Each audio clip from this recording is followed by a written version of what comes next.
میں ابھی American elections کو فالو کر رہا تھا جس طرح ہم سب کر رہے تھے، تو میں نے اپنے آپ کو کمپیئر کیا کہ بائیڈن کی پریزیڈنٹ الیکٹ بائیڈن کی کتنی تیاری ہوگی جب وہ آفس سنبھالے گا، اس کے مقابلے میں میری کتنی تیاری تھی جب میں نے آفس سنبھالا۔ تو ہمارا الیکشن ختم ہوا 25 جولائی کو۔ 25 جولائی کے بعد کیونکہ ہم نے کولیشن گورنمنٹ بنانی تھی اور نمبرز پورے کرنے تھے، تو 25 جولائی سے لے کے جو ہمارا 18 اگست کو جو میں نے اوتھ لی، تو 25 سے لے کے 18 تک تو ہمارا مسلسل کوشش رہی کہ نمبر پورے کریں ہم، اور اس کے بعد 18 کو اوتھ لے کے اور آفس میں آ گیا۔ اب میں بائیڈن کا دیکھ رہا ہوں کہ جس دن الیکشن ختم ہوا ہے 2.5 مہینے اس کو ملے ہیں پوری تیاری کرنے کی، اپنی ٹیم سلیکٹ کرنے کی۔ ہم تو نمبرز پورے کر رہے تھے نا، وہ اپنی ٹیم سلیکٹ کر سکتا ہے، پھر اس کو پوری اب بریفنگز مل رہی ہیں ڈفرینٹ منسٹریز سے، جو بیوروکریٹس ہیں اس کو بتا رہے ہیں کہ ہر چیز کا کیا سچویشن ہے۔ تو کہنے کا مقصد یہ ہے کہ پہلے تو یہ چیز پاکستان میں، اگر میں ہر چیز کو اپنی زندگی میں ریویو کرتا ہوں کہ کیا میں بہتر کیسے کر سکتا تھا، تو پہلی چیز تو یہ ہے کہ ہمیں اس کو، یہ جو سسٹم کو ریویو کرنا چاہیے کہ جب آپ کی ٹیم بن جائے اس کے بعد پھر آپ کو ایک پورا ٹائم ملنا چاہیے گورنمنٹ سنبھالنے سے پہلے کہ اسپیسیفکلی گورنمنٹ کی تیاری کریں کہ آپ نے گورننس کیسے دینی ہے آپ کی،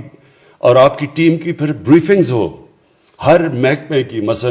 ریلوے منسٹر ہے تو اس کو پوری بریفنگ ہو کہ ریلوے کے اندر ایکچولی کیا سچویشن ہے، پھر اکانومی کے اوپر اسپیشلی پوری بریفنگ ہو کہ کس ڈیفیسٹس کیا ہیں، پھر بجلی کا کیا سچویشن ہے، گیس کا کیا ہے، تاکہ آپ جب آپ آفس سنبھالیں تو آپ کو پوری طرح پتا ہو کہ میں نے کیا ایجنڈا امپلیمنٹ کرنا ہے۔ تو میں نے اب جب اپنے آپ کو دیکھتا ہوں تو ہمیں تو 3 مہینے تو صرف سمجھنے پہ لگ گئے۔ ہر چیز جو ہم باہر سے بیٹھ کے دیکھ رہے تھے وہ بالکل مختلف تھی جب گورنمنٹ آئی، تو 3 مہینے تک تو سمجھنے کی کوشش کر رہے تھے۔ اور پھر یہ بھی میں آپ کو بتا دوں کہ کئی فگرز تو، اور خاص طور پہ پاور سیکٹر کی، یعنی 1.5 سال تک ہمیں ایکچوئل فگرز کا ہی نہیں پتا چل رہا تھا۔ وہی منسٹری سے کبھی کوئی فگر آ جاتی تھی، ہم سمجھتے تھے بڑا اچھا کر رہے ہیں، پھر پتہ چلتا تھا کوئی اور فگر آ گئی ہے اور ہم اتنا اچھا نہیں کر رہے۔ تو ایک تو میں اپنی اسیسمنٹ دے رہا ہوں کہ کبھی بھی گورنمنٹ کو، ایک نئی گورنمنٹ آتی ہے اس کو کبھی بھی اس طرح پاور میں نہیں آنا چاہیے، اس کی پوری تیاری ہونی چاہیے، اس کی پوری طرح ان کو بریفنگز دینی چاہیے۔ میں انگلینڈ میں مجھے یاد ہے کہ جب کنزرویٹیوز لگ رہا تھا کہ ہار جائیں گے، اور جب کہ لیبر کی گورنمنٹ آئی، یہ جان میجر کی گورنمنٹ تھی، اور وہ جب جانے لگی تھی تو پھر ٹونی بلیئر جیتا تھا الیکشن۔ تو مجھے پتہ ہے کہ وہ جو کنزرویٹیو گورنمنٹ کو جب ان کو یہ لگا کہ شاید ہم ہار جائیں الیکشن، تو کیونکہ لیبر گورنمنٹ پہلی دفعہ آ رہی تھی، ان کی کوئی تجربہ نہیں تھا، کیونکہ بڑی دیر کے بعد مارگریٹ تھیچر کا بڑا لمبا دور رہا تھا، تو ان کو بڑی جب دیر کر کے لیبر آنا تھا تو باقاعدہ ان کی ٹریننگ کروائی گئی۔ بیوروکریٹس نے بتا کہ ان کو ہر سچویشن کا سمجھایا کہ ایکچولی کیا سچویشن ہے ہر ڈپارٹمنٹ کی، کدھر پرابلمز ہیں، کیا اپنی سجیشنز دی کیسے حل کرنی ہے۔ کہنے کا مقصد یہ ہے کہ نمبر 1 چیز تو ہمیں ایک سسٹم اپنے تھوڑا ٹویک کرنا چاہیے، ایک پیریڈ ہونا چاہیے جدھر کہ پوری طرح گورنمنٹ ڈپارٹمنٹس بریفنگ دیں، تیار ہوں، ہر ایریا کا پتہ ہو تاکہ آپ بہتر پریپیئرڈ ہوں۔ سیکنڈلی، ہمارے جو منسٹریز ہیں، اب تک منسٹریز نے جس طرح ہم چلے ہیں دیکھ کے سیکھتے رہے ہیں آن دا جاب، اسی طرح منسٹریز کے اوپر بھی اسی طرح چیزیں آئیں، اور میں دیکھتا رہا ہوں کہ کئی منسٹریز نے زیادہ بہتر پرفارم کیا، کئیوں نے نہیں کیا، اور کئی سیکھ رہے ہیں، کئی آہستہ آہستہ ان کی پرفارمنس اوپر جا رہی ہے۔ اور پھر اس کے بعد ہمیں ایک ملک کے اندر یہ جو 18th امینڈمنٹ کے بعد جو پاور ڈسٹریبیوشن ہوئی ہے سینٹر سے صوبوں کے اندر، اس کے اندر بھی ایک مجھے لگا کہ ابھی تک 18th امینڈمنٹ کی پوری طرح اس ملک کو سمجھ نہیں ہے کہ کون سے شعبے، مثلا فوڈ سیکیورٹی ہے، میں صرف آپ کو مثال دے رہا ہوں، ہے تو ہماری فیڈرل گورنمنٹ کے پاس، لیکن ساری نیچے جو پاور ہے وہ پروونسز میں چلی گئی ہے۔ اب اگر ایک پروونس نہیں سینٹر کے ساتھ چلتا اور اپنی اور علیحدہ پالیسی بناتا ہے اور پرائز ڈفرینشل آ جاتا ہے ایک پروونس میں اور دوسرے پروونس میں، تو وہ ساری قیمتیں ڈسٹارٹ ہو جاتی ہیں، اور ذمہ داری سینٹر کی ہے۔ گندم کی قیمت اگر آٹا مہنگا ہوا تو سب برا بھلا تو سینٹر کو کہہ رہے ہیں، لیکن سینٹر کے پاس کنٹرول ہی نہیں ہے کہ اگر ایک صوبہ اپنی گندم نہیں ریلیز کرتا، مارکیٹ میں نہیں دیتا، تو پرائز ڈفرینشل کو وہ نہیں ختم کر سکتا، اس کے اختیار میں نہیں ہے، لیکن ذمہ داری ایک اس قسم کی سینٹر میں۔ تو میں یہ ڈسٹورشنز اس لیے بتا رہا ہوں کہ اس سے ہم نے بڑی چیزیں سیکھی ہیں کہ جو میرے خیال میں کہ ہمیں آگے جا کے ان کے اوپر کام کرنا چاہیے۔ مثلا انوائرمنٹ ہے، اب انوائرمنٹ بھی صوبوں کے اندر چلی گئی ہے، لیکن انوائرمنٹ ہمیشہ ایک فیڈرل لیول پہ رہنی چاہیے، کیونکہ سارے ملک کی انوائرمنٹ ہے۔ یہ تو نہیں کہ ایک صوبے میں ایک انوائرمنٹ ہوگی اور دوسرے میں دوسری ہوگی، اور اسی طرح کئی چیزیں آہستہ آہستہ ہم سیکھتے جا رہے ہیں۔ آج جو یہ بڑا اچھا ایک سٹیپ لیا ہے کہ ہر منسٹری کی پرفارمنس کی ایویلویشن ہوگی، یہ بالکل صحیح ڈائریکشن پہ سٹیپ ہے، کیونکہ اصل میں تو 5 سال کے بعد فیصلہ یہ پبلک نے یہ فیصلہ کرنا ہے کہ کیا ہم نے ان کی زندگی بہتر کی یا نہیں کی، کیا ہم نے لوگوں کے لیے جو ہم نے ان سے وعدے کیے تھے وہ پورے کیے یا نہیں کیے۔ تو وہ جو گورننس ہے وہ تب تک جب تک کہ ساری منسٹریز پرفارم نہیں کریں گی ہم گورننس نہیں دے سکتے۔ تو یہ جو آج ایک سٹیپ لیا ہے اور یہ جو ہم نے کانٹریکٹ سائن کیے ہیں، یہ میں شہزاد ارباب آپ کو خراج تحسین پیش کرتا ہوں کہ یہ بڑا اچھا انیشیٹو ہے۔ یہ اب ہم اپنے اوپر پریشر ڈالیں گے کہ ہمارے تقریباً اب 2.25 سال ہیں، اور جتنا بھی اب باقی ٹائم رہ گیا ہمیں اب اپنی جو گورننس کی پرفارمنس ہے اس کو بہت آگے لے کے جانا ہے، کیونکہ اب ہمارے پاس تو ایکسکیوز نہیں ہے کہ ہم سیکھ رہے ہیں یا ہم نئے ہیں یا تجربہ نہیں تھا، کیونکہ ہماری تو گورنمنٹ پہلی دفعہ، زیادہ تر لوگ پہلی دفعہ پاور میں آئے، تو یہ اب پرفارمنس کا ٹائم آ گیا، اور پرفارمنس کے لیے اپنے اوپر پریشر ڈالیں۔ اب یہ جو آپ کانٹریکٹ سائن کیے ہیں ان کے اوپر ایویلویشن ہوگی ہر منسٹری کی، اور ہر منسٹری اپنے اوپر بھی پریشر ڈالے گی کہ انہوں نے اب یہ ٹارگٹس میٹ کرنے ہیں، اور ان ٹارگٹس کے اندر جو سب سے بڑا چیلنج مجھے نظر آ رہا ہے، میں ابھی آپ کے سامنے رکھ دیتا ہوں، وہ ہے پاور منسٹری کا۔ جو سب سے بڑا اس وقت پاکستان کا اگر ایک چیلنج ہے جو مجھے کئی دفعہ رات کو نیند نہیں آتی سوچ کے، وہ ہے ہماری پاور منسٹری، جو بجلی ہے۔ یہ جو بجلی کا سیکٹر ہے یہ ایک اتنا کمپلیکس اور کمپلیکیٹڈ سیکٹر ہے، اس میں اتنے ڈفرینٹ چیزیں ہیں جن کو آپ نے سب کو ریشنلائز کرنا ہے، ان سب کو سنکرونائز کرنا ہے۔ اگر ہم نے کوئی بھی عوام کو ایک ایسی بجلی دینی ہے کہ جو ایک ان کی وہ افورڈ بھی کر سکیں، اور ساتھ ساتھ یہ جو قرضوں کا پہاڑ چڑھتا جا رہا ہے، جو سرکولر ڈیٹ ہے، اس کو کیسے بچائے، تو یہ ہمارے لیے، میں ابھی آؤٹ لائن کر دیتا ہوں کہ ہماری گورنمنٹ میں جو سب سے بڑا چیلنج ہے وہ ہے پاور کا۔ یہ ہے ہمارا نمبر 1 چیلنج، جو کہ جو ہمیں اس پہ جتنا بھی ہم کام کریں اور کوشش کریں، اس کے اندر کئی فیکٹرز ہمارے کنٹرول میں، کئی ہمارے کنٹرول میں بھی نہیں ہیں، لیکن نمبر 1 میں صرف چیلنجز سامنے رکھ رہا ہوں۔ دوسرا جو ہے ہماری سبسڈیز، ہم تقریباً 2,500 ارب روپے کی سبسڈیز دے رہے ہیں، اور کوشش یہ ہے کہ سبسڈیز تو ہونی چاہیے، ہر ملک میں سبسڈیز ہوتی ہیں، اور اس کا مقصد یہ ہوتا ہے کہ آپ کا جو کمزور طبقہ ہے اس کو آپ اس کے لیے سبسڈی دیتے ہیں، اس کی مدد کرتے ہیں، اس کو بینیفٹ دیتے ہیں سبسڈی سے، اور ساتھ ساتھ جو دوسرا مقصد ہوتا ہے کہ جو علاقے پیچھے رہ گئے ہیں ان کے اوپر ان کو سبسڈائز کیا جائے، اور جو تیسری چیز ہے وہ یہ ہے کہ ویلتھ کریشن کے لیے، مثلا ہمیں اگر ہم ایکسپورٹس نہیں بڑھاتے تو ہمارا یہ جو سب سے بڑا مسئلہ کرنٹ اکاؤنٹ ڈیفیسٹ کا ہے، اور جو اللہ کا شکر ہے آج جو ہم نے اب یہ چوتھے مہینے 5ویں مہینے فگر دیکھی ہے کہ ہمارا جو کرنٹ اکاؤنٹ ہے وہ سرپلس میں چلا گیا 5 مہینے رننگ. یہ بھی ایک بہت بڑی، میرے خیال میں ہماری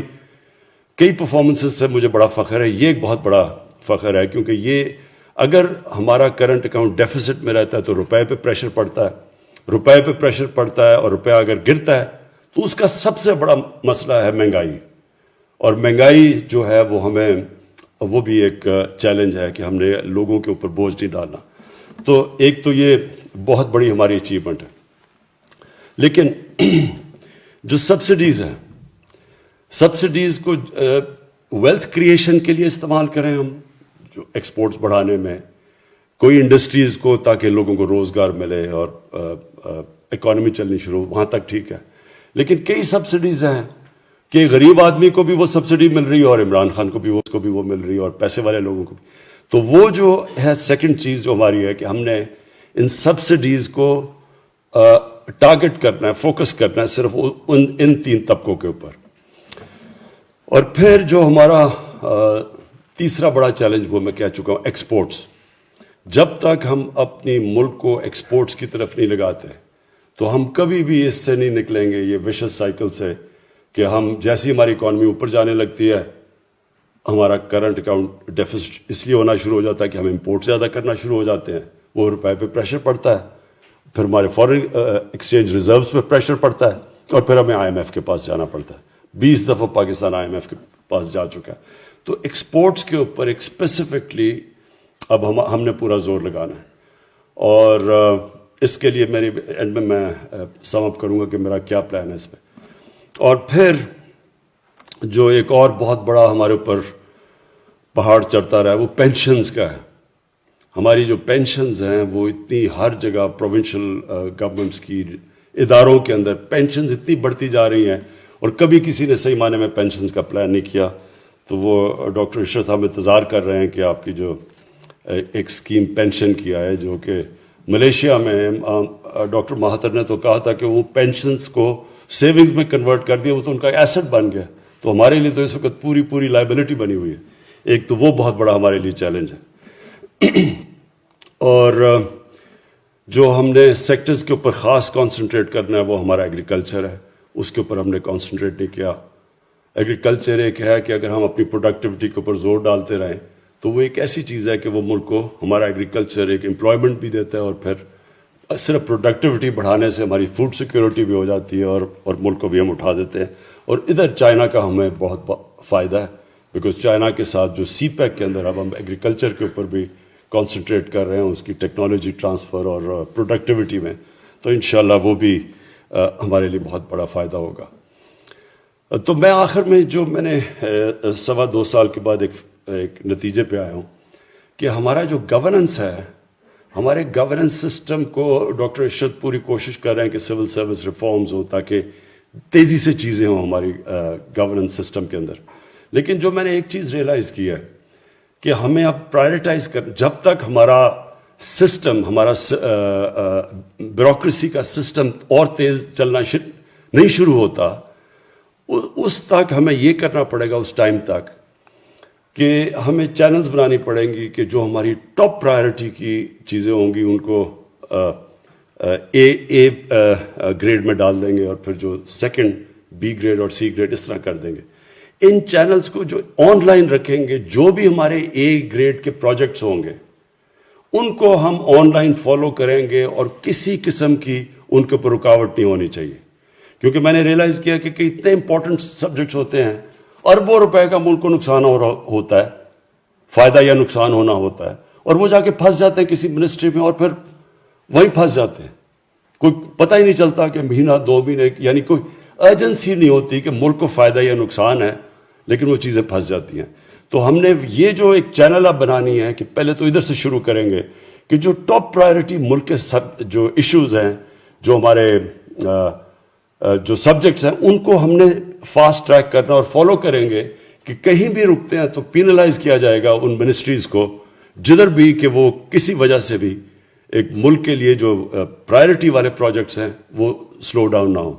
اور میں خاص طور پہ ایکسپورٹ سیکٹر کے اوپر میں یہ کہتا ہوں، اور ہماری جو انڈسٹریز ہیں